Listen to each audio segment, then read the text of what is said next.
Hi friends, welcome back Telugu reviews 9. ఈరోజు అయితే Lucknow versus GT match అయితే లక్నోలో అయితే జరగబోతుంది. లక్నో టాస్ గెలిచి ఫీల్డింగ్ ఎంచుకోవడం అయితే జరిగింది. మొదట బ్యాటింగ్కి వచ్చిన గుజరాత్ టీంలో శుభ్మన్ గిల్, సాయి సుదర్శన్ అయితే ఓపెనర్గా రావడం జరిగింది. శుభ్మన్ గిల్ 60 రన్స్ కొట్టడం జరిగింది. అలాగే సాయి సుదర్శన్ కూడా ఎప్పటిలాగానే 56 రన్స్ అయితే కొట్టడం జరిగింది. ఎక్సలెంట్ అయితే టాప్ ఆర్డర్లో వీళ్ళిద్దరు ఓపెనింగ్ అయితే చేయడం జరిగింది. ఎంతగా అంటే 12 ఓవర్స్ వరకు 120 రన్స్కు ఒక్క వికెట్ పోకుండా కూడా ఎక్సలెంట్ కంబ్యాక్ అయితే ఇవ్వడం జరిగింది. టోటల్ స్కోర్ అయితే 250 అయితే దాటుతుంది అని అనుకున్నాం. కానీ అన్ఫార్చునేట్లీ గిల్ అవుట్ అవ్వడం వలన వెంటనే త్వరగా వికెట్లు పడి 20 ఓవర్స్లలో టోటల్ స్కోర్ 180కి 6 వికెట్లు కోల్పోయి అయితే చేయడం జరిగింది. గుజరాత్లో బౌలింగ్ శార్దుల్ ఠాకూర్, రవి బిష్ణోయ్ అయితే రెండు వికెట్లు అయితే తీసుకోవడం అయితే టాపర్గా అయితే ఉండడం జరిగింది.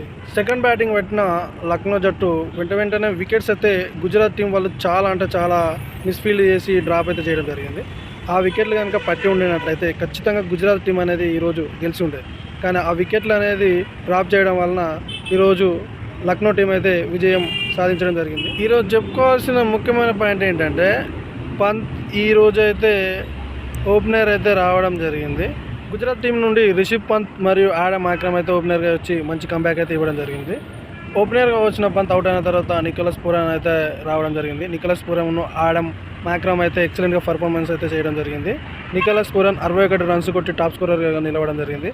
ఆ తర్వాత ఆడమ్ ఆక్రమ్ కూడా హాఫ్ సెంచరీ అయితే చేసుకొని టోటల్గా అయితే ఈ గుజరాత్ టీం వాళ్ళు క్యాచ్లు డ్రాప్ చేయడం వలన ఈరోజు లక్నో టీం అయితే విన్ అవ్వడం అయితే జరిగింది. గుజరాత్ టీంలో ఎప్పటిలాగానే ప్రసిద్ధ్ కృష్ణ 2 వికెట్లు తీసి అయితే టాపర్గా అయితే ఉండడం జరిగింది. నిజంగా చెప్పాలంటే ఈరోజు గుజరాత్ మ్యాచ్ గెలవాల్సింది. కానీ క్యాచ్లు డ్రాప్ ఫీల్డింగ్ మిస్టేక్ చేయడం వలన ఈరోజు మ్యాచ్ అయితే ఓడిపోయి చాలా టైట్గా అయితే రావడం జరిగింది లాస్ట్ వరకు. మీకు ఈ వీడియో నచ్చినట్లయితే లైక్తో పాటు సబ్స్క్రైబ్ చేసుకొని ఛానల్ని ఎంకరేజ్ చేయండి. ఇలాంటి వీడియోలు క్రికెట్కి సంబంధించి చాలా వీడియోస్ అయితే ముందు రావడం జరుగుతుంది.